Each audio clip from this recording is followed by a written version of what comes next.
I had spent my whole life living in the shadow of my sister, Juliana, the woman everyone in the mafia's air circle adored and protected. She had no idea that I had been reborn. Just like in my previous life, she smiled sweetly and gently, insisting that I pick my fiancé first, pretending to be thoughtful and gracious. However, this time, I refused. In my previous life, I naively believed she meant well. I married the man she recommended, Chester Kane, an heir who was said to have been paralyzed after an ambush. I gave up my right to inherit the family, becoming his caretaker, his crutch, the medicine he used to fight loneliness. However, no matter how much warmth I gave him, his heart remained frozen. The truth only came out during my sister's pregnancy celebration, when an assassin from a rival family raised his gun toward her belly. The man who had not stood in years suddenly rose to his feet. He shoved me toward the muzzle of the gun. All 7 bullets tore into my womb.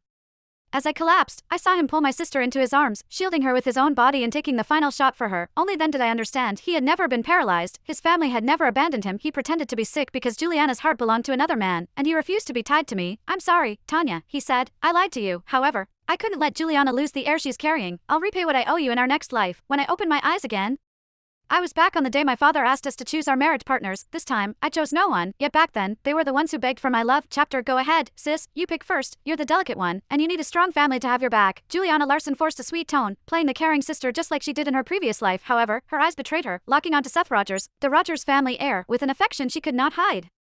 The word in the mafia circles was that she and Seth had been secretly tangled up for ages. Dad would definitely keep Seth for her. In my previous life, to keep her happy, I picked Chester Kane. Even though he was wheelchair-bound, I thought I was being the bigger person, but I walked straight into a living hell. I could still feel those last moments from my previous life. 7 bullets ripped through me, and I had hit the ground. Clutching my belly, Chester's medics stormed in but did not even glance my way. They all flocked to Juliana, who was barely scratched, huddled in Chester's embrace. She quivered. "Chester, it hurts. It's my fault. I shouldn't have ditched the guards just to spite Tanya." The family elders could not stop singing her praises. The sweetest girl who, even hurt, did not blame her sister. She soaked up all the attention, while I lay dying on the cold floor. It was not until I almost bled out that she suddenly remembered me and yelled for the doctors. "Save my sister.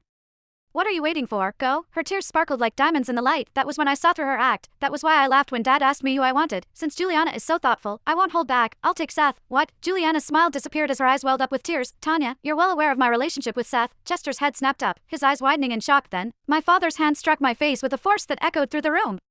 "Look at yourself. Seth is the heir to the Rogers family. Do you really think someone like you, an illegitimate daughter, could marry him? You know he's fond of your sister, yet you choose him on purpose. Are you trying to drive your sister to her grave?" Blood trickled from the corner of my mouth, yet I could not help but smile. "Father, if you've already decided, why pretend I have a say? Are you worried about being called unfair?" Juliana's lashes quivered as her tears fell in a perfectly timed cascade.